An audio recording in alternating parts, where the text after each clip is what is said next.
जहाँ मूर्खों की पूजा नहीं होती, जहाँ अन्न आदि काफ़ी मात्रा में इकट्ठे रहते हैं, जहाँ पति पत्नी में किसी प्रकार का कलह लड़ाई झगड़ा नहीं, ऐसे स्थान पर लक्ष्मी स्वयं आकर निवास करने लगती है। नमस्कार दोस्तों, मैं हर्षराज सिंह आप सभी लोगों का एक बार फिर से बहुत बहुत स्वागत करता हूँ। मैं उम्मीद करता हूँ कि आप लोगों ने यहाँ तक अध्याय 1 और अध्याय 2 को एकदम ध्यानपूर्वक सुन लिया होगा। तो चलिए आज के इस तीसरे एपिसोड में हम लोग शुरू करते हैं अध्याय 3 चाणक्य नीति। संसार में ऐसा कौन सा कुल अथवा वंश है जिसमें कोई न कोई दोष अथवा अवगुण न हो। प्रत्येक व्यक्ति को किसी न किसी रोग का सामना करना ही पड़ता है। ऐसा मनुष्य कौन सा है जो व्यसनों में न पड़ा हो, और कौन ऐसा है जो सदा सुखी ही रहता हो, क्योंकि प्रत्येक के जीवन में संकट तो आते ही हैं। आचार्य चाणक्य ने यह बात ठीक ही कही है कि कोई विरला ही वंश अथवा कुल ऐसा हो जिसमें किसी प्रकार का दोष न हो। इसी तरह सभी व्यक्ति कभी न कभी किसी रोग से पीड़ित होते हैं। जो मनुष्य किसी बुरी लत में पड़ जाता है अथवा जिसे बुरे काम करने की आदत पड़ जाती है, उसे भी दुख उठाने पड़ते हैं। संसार में ऐसा कोई व्यक्ति नहीं है जिसे सदा सुख ही मिलता रहा हो और संकटों ने उसे कभी न घेरा हो। अर्थात कोई मनुष्य पूर्ण नहीं, कोई न कोई दुख सभी को लगा ही हुआ रहता है। आप ये सोच के देखना, आप दोस्तों, आप अपने रियल लाइफ को ही ले लो। आप अपने मित्रों को, अपने परिवारों को, अपने रिलेटिव्स, कजन्स, जितने सारे लोग हैं, आप सबको देख लो। उन सारे लोगों में से आप सब में एक चीज नोटिस करना, ऐसा कोई भी इंसान आपको नहीं मिलेगा जो पूरी तरह से सुखी हो, 100% सुखी हो। मैंने आपको दूसरे अध्याय में बताया था कि अगर इंसान को सारी खुशी इस पृथ्वी पर मिल जाती है तो वो इंसान के लिए ये पृथ्वी नहीं, वो इंसान के लिए ये स्वर्ग है।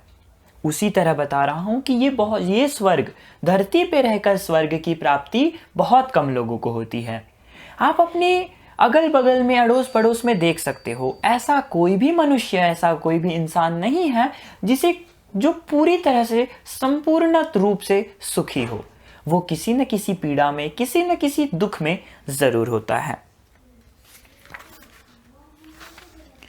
मनुष्य के व्यवहार से उसके कुल का ज्ञान होता है। मनुष्य की बोलचाल से इस बात का पता चलता है कि वह कहाँ का रहने वाला है। वह जिस प्रकार का मान सम्मान किसी को देता है, उससे उसका प्रेम प्रकट होता है, और उसके शरीर को देखकर उसके भोजन की मात्रा का अनुमान लगाया जा सकता है। मनुष्य जिस प्रकार का व्यवहार करता है, उससे उसके कुल का ज्ञान भली प्रकार हो जाता है।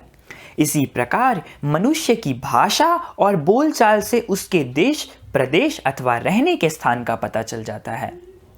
मनुष्य जिस प्रकार का किसी के प्रति आदर प्रकट करता है, उससे यह स्पष्ट हो जाता है कि उसका स्वभाव कैसा है। इसी प्रकार उसके शरीर की बनावट देखकर उसके खाने की मात्रा का अनुमान होता है। जैसे कोई मोटा है तो हम कहते हैं कि वो ज़्यादा खाता है, कोई पतला है तो हम कहते हैं कि वो कम खाता है। इस तरह से बनावट और उसका व्यवहार किसी भी मनुष्य के मन की स्थिति को पूरी तरह से बता देता है, लेकिन इसके लिए अनुभव अपेक्षित है। समझदार व्यक्ति का कर्तव्य है कि वह अपनी कन्या का विवाह किसी अच्छे कुल में करे, पुत्र को अच्छी शिक्षा दे, उसे इस प्रकार की शिक्षा दे जिससे उसका मान सम्मान बढ़े। शत्रु को किसी ऐसे व्यसन में डाल दे जिससे उसका बाहर निकलना कठिन हो जाए, और अपने मित्र को धर्म के मार्ग में लगाएं। प्रत्येक माता पिता, हर माता पिता का कर्तव्य है कि अपनी पुत्री का विवाह, अपनी बेटी का विवाह किसी अच्छे परिवार में ही करे। अच्छा कुल अर्थात जो संस्कारित हो और शिक्षित भी। उन्हें चाहिए कि वह अपनी संतान को विद्वान बनाए ताकि उनका अपना कुल भी गुण संपन्न हो। शत्रु के संबंध में व्यसन की बात चाणक्य ने जिस प्रकार से कही है, उससे प्रकट होता है कि वे कितनी दूर की बात सोचते थे। आज भी देखने में आता है कि बहुत से पड़ोसी देश अपने विकास में लगे हुए देशों को मार्ग से भटकाने के लिए लोगों में धन का लालच पैदा करके उन्हें नशीले पदार्थों के व्यापार में लगाने का प्रयत्न करते हैं। आपने भी आजकल न्यूज़ में ज़रूर सुना ही होगा। आज पहले सी परिस्थितियां नहीं रह गई है। परस्पर युद्ध की संभावना बहुत कम हो गई है। इसीलिए दूसरे देश को कमजोर बनाने के लिए विभिन्न प्रकार के हथकंडे अपनाए जाते हैं। नशे की लत में एक बार फंसने पर निकलना कठिन होता है। व्यसनी व्यक्ति मानसिक रूप से कमजोर हो जाता है और ऐसा शत्रु यदि जीवित भी रहे तो कोई अंतर नहीं पड़ता। मित्र को सदैव श्रेष्ठ कार्यों की ओर प्रेरित करते रहना चाहिए। और दोस्तों, नशा एक ऐसा चीज़ है जो हमें बहुत आनंद देता है। अब वो नशा किसी भी चीज़ का हो सकता है। ज़रूरी नहीं कि दारू, शराब, धूम्रपान इस चीज़ों को ही नशा कहा जाता है, बिल्कुल नहीं। एडिक्शन, नशा, कोई भी चीज़ का नशा बुरा होता है और उसका नशा हो जाने के बाद वह आपको पूरी तरह से बर्बाद कर सकता है। दुष्ट व्यक्ति और सांप, इन दोनों में से किसी एक को चुनना हो तो दुष्ट व्यक्ति की अपेक्षा सांप को चुनना ठीक होगा। एकदम ध्यान से सुनिएगा, क्योंकि सांप समय आने पर ही काटेगा, जबकि दुष्ट व्यक्ति हर समय हानि पहुंचाता रहेगा। चाणक्य ने यहां स्पष्ट किया है कि दुष्ट व्यक्ति सांप से भी अधिक हानिकार होता है। सांप तो आत्मरक्षा के लिए आक्रमण करता है, परंतु दुष्ट व्यक्ति अपने स्वभाव के कारण सदैव किसी न किसी प्रकार का कष्ट पहुंचाता ही रहता है। इस प्रकार दुष्ट व्यक्ति सांप से भी अधिक घातक होता है। राजा लोग कुलीन व्यक्तियों को अपने पास इसीलिए रखते हैं कि वे राजा की उन्नति के समय, उसका ऐश्वर्य समाप्त हो जाने पर तथा विपत्ति के समय भी उसे नहीं छोड़ते। राजा लोग अथवा राजपुरुष राज्य के महत्वपूर्ण पदों और स्थानों पर उत्तम कुल वाले व्यक्तियों को ही नियुक्त करते हैं, क्योंकि उनमें उच्च संस्कारों तथा अच्छी शिक्षा के कारण एक विशिष्टता होती है। वे राजा के हर काम में सहायक होते हैं। वे उसकी उन्नति के समय अथवा सामान्य माध्यम स्थिति में तथा संकट आने के समय भी साथ नहीं छोड़ते। कुलीन व्यक्ति अवसरवादी नहीं, आदर्शवादी होता है। यदि इस बात को आज के संदर्भ में भी देखा जाए तो स्वार्थी और नीच कुल के व्यक्ति ही अपना स्वार्थ सिद्ध होने पर दल बदल कर लेते हैं और अपने दल का साथ छोड़ देते हैं। परोक्ष रूप से चाणक्य लोगों को सचेत करना चाहते हैं कि सहयोगियों का चुनाव करते समय कुल और संस्कारों का विचार अवश्य करना चाहिए। समुद्र भी प्रलय की स्थिति में अपनी मर्यादा का उल्लंघन कर देते हैं और किनारों को लांघकर सारे प्रदेश में फैल जाते हैं, परंतु सज्जन व्यक्ति प्रलय के समान भयंकर विपत्ति और कष्ट आने पर भी अपनी सीमा में ही रहते हैं, अपनी मर्यादा नहीं छोड़ते। विशाल सागर बहुत गंभीर रहता है, परंतु चाणक्य धैर्यवान गंभीर व्यक्ति को सागर की अपेक्षा श्रेष्ठ मानते हैं। प्रलय के समय सागर अपनी सारी मर्यादा भूल जाता है, अपनी सभी सीमाएं तोड़ देता है और जल थल एक हो जाता है, परंतु श्रेष्ठ व्यक्ति अनेक संकटों को सहन करता है और अपनी मर्यादाएं कभी पार नहीं करता। मूर्ख व्यक्ति से दूर ही रहना चाहिए, क्योंकि मनुष्य दिखता हुआ भी वह दो पैरों वाले पशु के समान है। वह सज्जनों को उसी प्रकार कष्ट पहुंचाता रहता है जैसे शरीर में चुभा हुआ कांटा शरीर को निरंतर पीड़ा देता रहता है।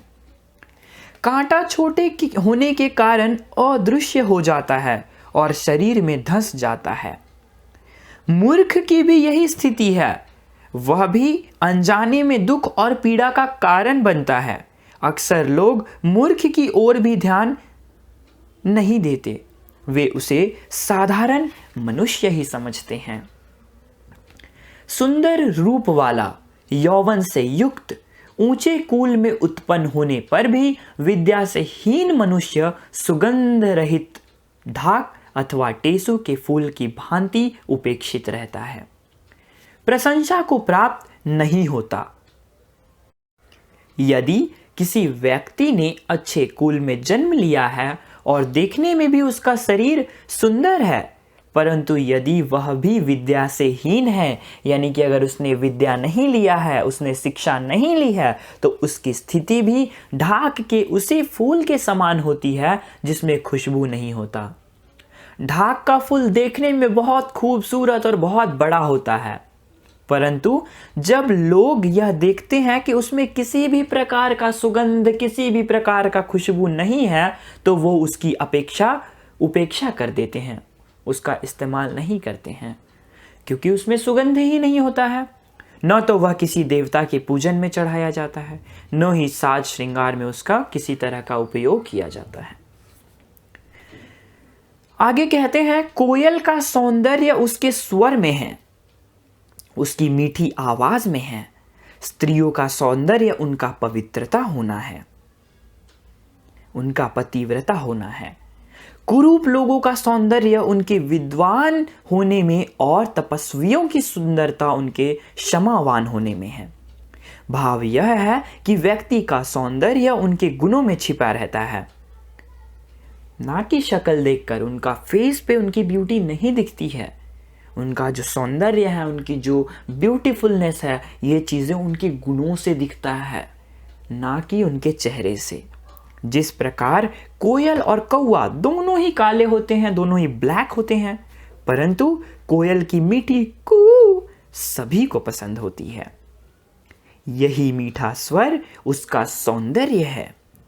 इसी प्रकार स्त्रियां वे ही सुंदर मानी जाती हैं जो पतिव्रता होती हैं, अर्थात स्त्री का सौंदर्य उसका पतिव्रत धर्म है। समाज में भी पति परायणा स्त्री को ही सम्मान प्राप्त है, उसी की लोगों द्वारा सराहना ही की जाती है। शरीर से कुरूप व्यक्ति भी विद्या के कारण आदर का पात्र बन जाता है, जैसे सत्यवती पुत्र व्यास। तप करने वाले व्यक्ति की शोभा उसकी क्षमाशीलता के कारण होती है। महर्षि भृगु ने क्षमा करने की विशेषता के कारण ही श्री विष्णु को देवताओं में श्रेष्ठ घोषित किया था। यदि एक व्यक्ति का त्याग करने से कुल की रक्षा होती है, उन्नति होती है, सुख शांति मिलती है, तो उस एक व्यक्ति को छोड़ देना चाहिए, उसका त्याग कर देना चाहिए। ग्राम के हित के लिए कुल छोड़ देना चाहिए। यदि एक गांव को छोड़ने से पूरे जिले का कल्याण हो, तो उस गांव को भी छोड़ देना चाहिए। इसी प्रकार आत्मा की उन्नति के लिए सारे भूमंडल का ही त्याग कर देना चाहिए। छोटे स्वार्थों के त्याग की ओर संकेत करता है यह श्लोक। इस दृष्टि से स्व ही सर्वश्रेष्ठ है, अर्थात यदि व्यक्ति अपनी उन्नति में किसी चीज को बाधक समझता है, तो उसका त्याग कर देने में देर नहीं करनी चाहिए। वह कितनी भी मूल्यवान क्यों ना हो, उसको त्याग कर देने में बिल्कुल भी देर नहीं करनी चाहिए। उद्योग अर्थात पुरुषार्थ करने वाला व्यक्ति दरिद्र नहीं हो सकता। प्रभु का नाम जपते रहने से मनुष्य पाप में लिप्त नहीं होता। मौन रहने पर लड़ाई झगड़े नहीं होते, तथा जो व्यक्ति जगता रहता है अर्थात सतर्क रहता है, उसे किसी भी प्रकार का भय नहीं रहता। जो व्यक्ति निरंतर परिश्रम, निरंतर मेहनत करते रहते हैं, उनकी गरीबी अपने आप दूर हो जाती है। परिश्रम मेहनत करके भाग्य को भी अपने वश में किया जा सकता है। जो व्यक्ति सदैव प्रभु का स्मरण करता रहता है, अपने हृदय में सदैव उसे विद्यमान समझता है, वह पाप कार्य में प्रवृत्त नहीं होता।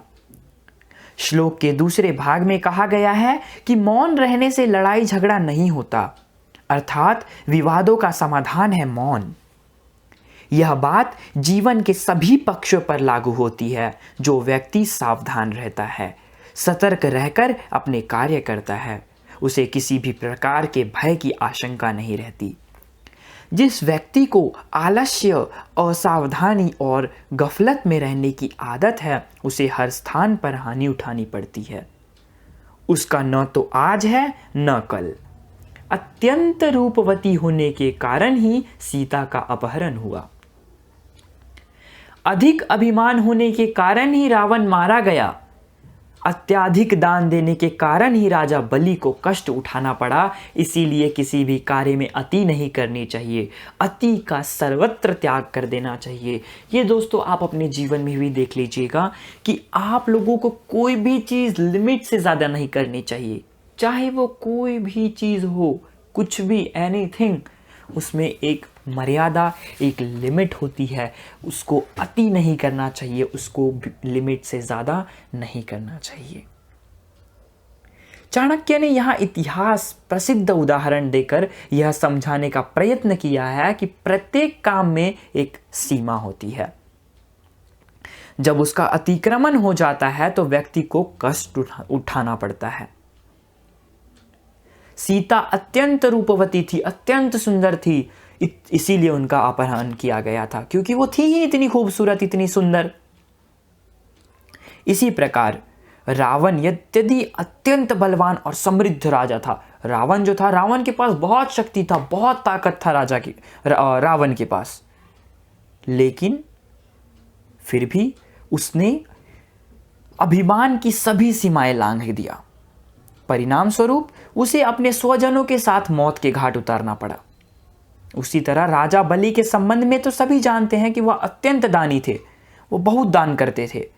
उसके दान के कारण जब उनका यश सारे संसार में फैलने लगा तो देवता लोग भी चिंतित हो उठे। तब भगवान विष्णु ने वामन का अवतार लेकर उससे 3 पग धरती दान में मांगी। बलि के गुरु शुक्राचार्य ने उसे सावधान भी किया, परंतु बलि ने उसकी बात न मानकर वामन बने विष्णु की बात मान ली और भगवान ने 3 पगों में धरती, स्वर्ग और पाताल तीनों लोकों को नापकर बलि को भिखारी बना दिया। इन सब उदाहरणों का भाव यही है कि अच्छाई भी एक सीमा से आगे बढ़ जाती है तो वह बुराई अर्थात हानिकारक बन जाती है। लोग उसका लाभ उठाते हैं, इसीलिए कहा गया है कि अति न करो। समर्थ अथवा शक्तिशाली लोगों के लिए कोई भी कार्य कठिन नहीं होता। व्यापारियों के लिए भी कोई स्थान दूर नहीं। पढ़े लिखे विद्वान व्यक्तियों के लिए कोई भी स्थान विदेश नहीं। इसी प्रकार जो मधुर भाषी हैं उनके लिए कोई पराया नहीं। जो लोग शक्तिशाली हैं अर्थात जिनमें सामर्थ्य है, उनके लिए कोई भी काम पूरा कर लेना कठिन नहीं होता। वे प्रत्येक कार्य को सरलता पूर्वक कर लेते हैं। व्यापारी अपने व्यापार की वृद्धि के लिए दूर दूर के देशों में जाते हैं, उनके लिए भी कोई स्थान दूर नहीं। विद्वान व्यक्ति के लिए भी कोई परदेश नहीं। वह जहां भी जाएगा विद्वता के कारण वहीं सम्मानित होगा। इसी प्रकार मधुर भाषण करने वाला व्यक्ति पराये लोगों को भी अपना बना लेता है। उसके लिए पराया कोई भी नहीं होता, सब उसके अपने हो जाते हैं। जिस प्रकार सुगंधित फूलों से लदा हुआ एक ही वृक्ष सारे जंगल को सुगंध से भर देता है, उसी प्रकार सुपुत्र से सारे वंश की शोभा बढ़ती है, प्रशंसा होती है। बहुत से लोगों के बहुत से पुत्र अथवा संतानें होती हैं, मतलब किसी के 4 बेटे होते हैं, किसी के 5, किसी के 8, 10, बहुत सारी एक फैमिली में बेटे होते हैं, परंतु उनकी अधिकता के कारण परिवार का सम्मान नहीं बढ़ता। चाहे कितने भी, अभी 8 बेटे हैं और इनके पास 2 है, तो ऐसा नहीं है कि 8 बेटे वालों का सम्मान बढ़ेगा और 2 वालों का नहीं बढ़ेगा। कुल का सम्मान बढ़ाने के लिए एक सद्गुणी पुत्र ही काफी है। धृतराष्ट्र के 100 पुत्रों में से एक भी ऐसा नहीं निकला जिसे सम्मान से स्मरण किया जाता हो। ऐसे 100 पुत्रों का क्या फायदा, क्या लाभ। सगर के तो 60,000 पुत्र थे, फिर भी कोई फायदा नहीं। जिस प्रकार एक ही सूखे वृक्ष में आग लगने से सारा जंगल जलकर राख हो जाता है, उसी प्रकार एक मूर्ख और कुपुत्र सारे कुल को नष्ट कर देता है। जैसे जंगल का एक सूखा पेड़ आग पकड़ ले तो सारा जंगल जल उठता है, उसी प्रकार कुल खानदान में एक कुपुत्र का पैदा होना वह सारे कुल को नष्ट कर देता है, बर्बाद कर देता है। कुल की प्रतिष्ठा, आदर, सम्मान आदि सब धूल में मिल जाते हैं। दुर्योधन का उदाहरण सभी जानते हैं, जिसके कारण कौरवों का नाश हुआ। लंकापति रावण भी इसी श्रेणी में आता है। एक ही पुत्र यदि विद्वान और अच्छे स्वभाव वाला हो तो उससे परिवार को उसी प्रकार खुशी होती है जिस प्रकार एक चंद्रमा के उत्पन्न होने पर काली रात चांदनी से खिल उठती है। यह आवश्यक नहीं है कि परिवार में यदि बहुत सी संतानें हैं तो वह परिवार सुखी ही हो। अनेक संतानों के होने पर भी यदि उसमें से कोई विद्वान और सदाचारी नहीं है तो परिवार के सुखी होने का प्रश्न ही नहीं उठता। इसीलिए चाणक्य कहते हैं कि बहुत से मूर्ख पुत्रों और संतान की अपेक्षा एक विद्वान और सदाचारी पुत्र से परिवार को उसी प्रकार प्रसन्नता मिलती है जैसे चांद के निकलने पर उसके प्रकाश से काली रात जगमगा उठती है। दुख देने वाले, हृदय को जलाने वाले बहुत से पुत्रों के उत्पन्न होने से क्या लाभ? कुल को सहारा देने वाला एक ही पुत्र श्रेष्ठ होता है। उसके आश्रय में पूरा कुल सुख भोगता है। ऐसे बहुत से पुत्रों से कोई लाभ नहीं जिनके काम से परिवार को शोक का सामना करना पड़े, हृदय को दुख पहुँचे। ऐसे बहुत से पुत्रों की अपेक्षा परिवार को सहारा देने वाला एक ही पुत्र अधिक उपयोगी होता है, जिसके कारण परिवार को सुख प्राप्त होता है। 5 वर्ष की आयु तक पुत्र से प्यार करना चाहिए। इसके बाद 10 वर्ष तक उसकी ताड़ना की जा सकती है और उसे दंड दिया जा सकता है, परंतु 16 वर्ष की आयु में पहुंचने पर उससे मित्र के समान व्यवहार करना चाहिए। विकासात्मक मनोविज्ञान का सूत्र है यह श्लोक। 5 वर्ष की आयु तक के बच्चे के साथ लाड़ दुलार करना चाहिए, क्योंकि इस समय वह सहज विकास से गुजर रहा होता है। अधिक लाड़ प्यार करने से बच्चा बिगड़ न जाए, इसीलिए 10 वर्ष की आयु तक उसे दंड देने की बात कही गई है। उसे डराया धमकाया जा सकता है, परंतु 16 वर्ष की आयु तक पहुंचने पर उसके साथ इस प्रकार का व्यवहार नहीं किया जा सकता। उस समय उसके साथ मित्र जैसा व्यवहार करना चाहिए, क्योंकि तब उसका व्यक्तिमत्व और सामाजिक अहम विकसित हो रहा होता है। मित्रता का अर्थ है उसे यह महसूस कराना कि उसकी परिवार में महत्वपूर्ण भूमिका है। मित्र पर जैसे आप अपने विचारों को लादते नहीं हैं, वैसा ही आप यहाँ अपनी संतान के साथ भी करें। यहाँ भी समझाने और बुझाने के में तर्क और व्यवहारिता, न ही अहम की भावना। प्राकृतिक आपत्तियाँ जैसे अधिक वर्षा होना और सूखा पड़ना अथवा दंगे फसाद आदि होने पर, महामारी के रूप में रोग फैलने, शत्रु के आक्रमण करने पर, भयंकर अकाल पड़ने पर और नीच लोगों का साथ होने पर जो व्यक्ति सब कुछ छोड़कर भाग जाता है वह मौत के मुंह में जाने से बच जाता है। भावार्थ यही है कि जहां दंगे फसाद हो उस जगह से व्यक्ति को दूर रहना चाहिए। यदि किसी शत्रु ने हमला कर दिया हो या फिर अकाल पड़ गया हो और दुष्ट लोग अधिक संपर्क में आ रहे हो तो वो व्यक्ति को वह स्थान को छोड़ देना चाहिए। जो ऐसा नहीं करता वह मृत्यु का ग्रास बन जाता है।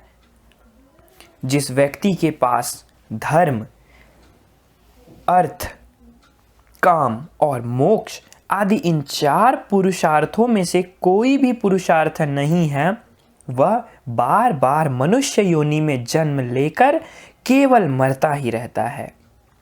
इसके अतिरिक्त उसे कोई लाभ नहीं होता। चाणक्य का भाव यह है कि व्यक्ति मनुष्य जन्म में आकर धर्म, अर्थ और काम के लिए पुरुषार्थ करता हुआ मोक्ष प्राप्त करने का प्रयत्न करे, मानव देह धारण करने का यही लाभ है। जहां मूर्खों की पूजा नहीं होती, जहां अन्न आदि काफी मात्रा में इकट्ठे रहते हैं, जहां पति पत्नी में किसी प्रकार की कलह, लड़ाई झगड़ा नहीं, ऐसे स्थान पर लक्ष्मी स्वयं आकर निवास करने लगती है। इस श्लोक का तात्पर्य यह है कि जो लोग देश अथवा देशवासी मूर्ख लोगों की बजाय गुणवानों का आदर सम्मान करते हैं, अपने गोदामों में भली प्रकार अन्न का संग्रह करके रखते हैं, जहां के लोगों में घर गृहस्थी में लड़ाई झगड़े नहीं, मतभेद नहीं, उन लोगों की संपत्ति अपने आप बढ़ने लगती है। यहाँ एक बात विशेष रूप में समझने की है कि लक्ष्मी को श्री भी कहते हैं, लेकिन इन दोनों में मूलतः अंतर है। आज जबकि प्रत्येक व्यक्ति लक्ष्मी का उपासक हो गया है और सोचता है कि समस्त सुख के साधन जुटाए जा सकते हैं, तो उसे इनमें फर्क समझना होगा। लक्ष्मी का एक नाम चंचला भी है, एक स्थान पर न रुकना इसका स्वभाव है। लेकिन जिस श्री की बात आचार्य चाणक्य ने की है वह बुद्धि की सखी है। बुद्धि की श्री के साथ गाढ़ी मित्रता है, ये दोनों एक दूसरे के बिना नहीं रह सकती। महर्षि व्यास ने श्री का महात्म्य भगवान के साथ जोड़कर किया है। उनका कहना है कि जहां श्री है वहां भगवान को उपस्थित जानो। इस श्लोक में जिन गुणों को बताया गया है उनका होना भगवान की उपस्थिति का संकेत है। लक्ष्मी चंचला है, लेकिन श्री जिसके मन या घर में प्रविष्ट हो जाती है उसे अपनी इच्छा से नहीं छोड़ती। श्री का अर्थ संतोष से भी किया जाता है। संतोष को सर्वश्रेष्ठ संपत्ति माना गया है। इस प्रकार संतोषी व्यक्ति को लक्ष्मी के पीछे पीछे जाने की आवश्यकता नहीं होती, वह स्वयं उसके घर परिवार में आकर निवास करती है। और इसी के साथ यहाँ पे तीसरा अध्याय भी संपन्न होता है। उम्मीद करता हूँ कि आप लोगों को इसमें से समझ में आ रहा होगा। काफ़ी शुद्ध हिंदी भाषा है, मैं समझ सकता हूँ, परंतु इसको समझने का कोशिश कीजिए, क्योंकि हम भारतीय हैं। हमारी हिंदी कम से कम इतनी तो शुद्ध होनी चाहिए कि हमें एटलीस्ट बोलना नहीं आए, लेकिन हम समझ तो पाएं। तो उम्मीद करता हूं कि आप लोगों को तीसरा अध्याय भी समझ में आया होगा। काफ़ी सारी चीज़ें इसमें से आपको सीखने के लिए भी मिली होगी। और अगर आपने यहाँ तक सुन लिया है तो कमेंट में अपने सजेशंस, अपने फीडबैक्स प्लीज़ देते जाइए, ताकि मैं उसके अकॉर्डिंगली खुद को इम्प्रूव करता रहूं और आप लोगों के लिए बेहतर से बेहतर कंटेंट लाता रहूं। Thank you so much. और इसी के साथ एक जाते जाते एक छोटा सा अध्याय का सार देख लेते हैं, एक बार छोटा सा शॉर्ट में रिवाइज कर लेते हैं। तो आचार्य ने विशेष रूप से मनुष्य के आचार अर्थात चरित्र के संबंध में कुछ बातें कही हैं। यहाँ पे उन्होंने माना है कि अच्छे से अच्छे कुल में कहीं ना कहीं किसी प्रकार का दोष मिल ही जाता है, और संसार में ऐसा कौन सा पुरुष है जो कभी रोगों का शिकार न हुआ हो। सभी में कोई ना कोई व्यसन भी होता है। इस संसार में लगातार किसको सुख प्राप्त होता है, अर्थात कोई सदा सुखी नहीं रह सकता, कभी ना कभी वह कष्टों में पड़ता ही है। सुख दुख का संबंध दिन रात की तरह है। महान व्यक्तियों को और धर्मात्माओं को अनेक कष्ट उठाने पड़ते हैं, ऐसा संसार का नियम है। चाणक्य का मानना है कि मनुष्य के आचार व्यवहार से, बोलचाल से, दूसरों के प्रति मान सम्मान प्रकट करने से उसके कुल की विशिष्टता का ज्ञान होता है। आचार्य का मानना है कि पुत्री का विवाह अच्छे आचरणशील परिवार में करना चाहिए और पुत्रों को ऐसी प्रेरणा देनी चाहिए कि वे उच्च शिक्षा प्राप्त करें। शिक्षा ही जीने की कला सिखाती है। शत्रु को व्यसनों में फंसाने की बात करते हुए आचार्य संकेत करते हैं कि शत्रु का नाश बौद्धिक चातुर्य के साथ किया जाना चाहिए, इसीलिए सावधान रहें और लाभ उठाएं। चाणक्य ने शिक्षा और बुद्धिमत्ता पर सब कार्यों की अपेक्षा अधिक जोर दिया है। वे कहते हैं कि मूर्ख भी सज्जन और बुद्धिमान की तरह 2 पैर वाला ही होता है, परंतु वह 4 पैर वाले पशु से भी निकृष्ट और गया गुजरा माना जाता है, क्योंकि उसके कार्य सदैव कष्ट पहुंचाने वाले होते हैं।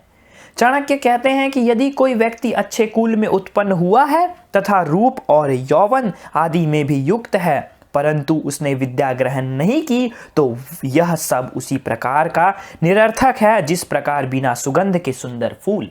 इसीलिए दोस्तों, हमारी जिंदगी में, हमारे जीवन में शिक्षा का एक बहुत ही बड़ा महत्व है। आचरण से संबंधित एक और महत्वपूर्ण चाणक्य ने यहां कही है कि यदि किसी एक व्यक्ति के बलिदान से पूरे कुल का कल्याण हो तो उसका बलिदान कर देना चाहिए, परंतु उन्होंने मनुष्य को सर्वोपरि माना है और वो कहते हैं कि यदि व्यक्ति अपने कल्याण के लिए चाहे तो प्रत्येक वस्तु का बलिदान कर सकता है। उनका मानना है कि व्यक्ति को अपनी निर्धनता दूर करने के लिए, उद्यम और पापों से बचने के लिए प्रभु का स्मरण करते रहना चाहिए। उन्होंने बार बार मनुष्यों को सचेत किया है कि वह किस प्रकार कष्टों से बच सकता है। उनका कहना है कि व्यक्ति को सदैव सतर्क रहना चाहिए। आचरण में आचार्य किसी भी तरह की अति के पक्ष में नहीं है। आचार्य के अनुसार मधुर भाषण करने वाला व्यक्ति समूचे संसार को अपना बना सकता है। अनेक कुपुत्र होने के बजाय एक सुपुत्र होना कहीं अच्छा है। चाणक्य ने बाल मनोविज्ञान पर भी प्रकाश डाला है। उनका कहना है कि 5 वर्ष तक की आयु के बच्चे से लाड़ दुलाड़ करना चाहिए। इसके बाद की आयु में अनुशासित होने करने के लिए डांट फटकार कर ताड़ना करने की आवश्यकता हो तो वह भी करनी चाहिए, परंतु जब बच्चा 16 वर्ष की आयु तक पहुंच जाता है तब उसे मित्र के समान समझकर व्यवहार करना चाहिए। श्लोक में पुत्र शब्द का प्रयोग संतान के अर्थ में किया गया है। बेटियों के संदर्भ में भी यही नियम लागू होता है। आचार्य ने बार बार मनुष्य को यह बताने समझाने का प्रयत्न किया है कि यह मानव शरीर अत्यंत मूल्यवान है। व्यक्ति को अपना दायित्व निभाने के लिए यथाशक्ति धर्माचरण करते रहना चाहिए। चाणक्य इस अध्याय में के अंत में समूचे समाज को मूर्खों से बचने का परामर्श देते हैं। अपने अन्न तथा अन्य उत्पाद को ठीक ढंग से संभाल कर रखना चाहिए और आपस में प्रेम पूर्वक रहना चाहिए। झगड़े फसाद में अपना जीवन नष्ट नहीं करना चाहिए। ऐसा करके हम स्वयं को दुख के गर्द में डालते हैं। तो उम्मीद करता हूँ कि आपको यहाँ तक सब कुछ अच्छे से समझ में आ गया होगा। चाणक्य जी की नीति मतलब उनका 4था अध्याय हम लोग देखेंगे नेक्स्ट एपिसोड में। तब तक के लिए सुरक्षित रहें और देखते रहें Harshraj Singh audio book. Thank you so much.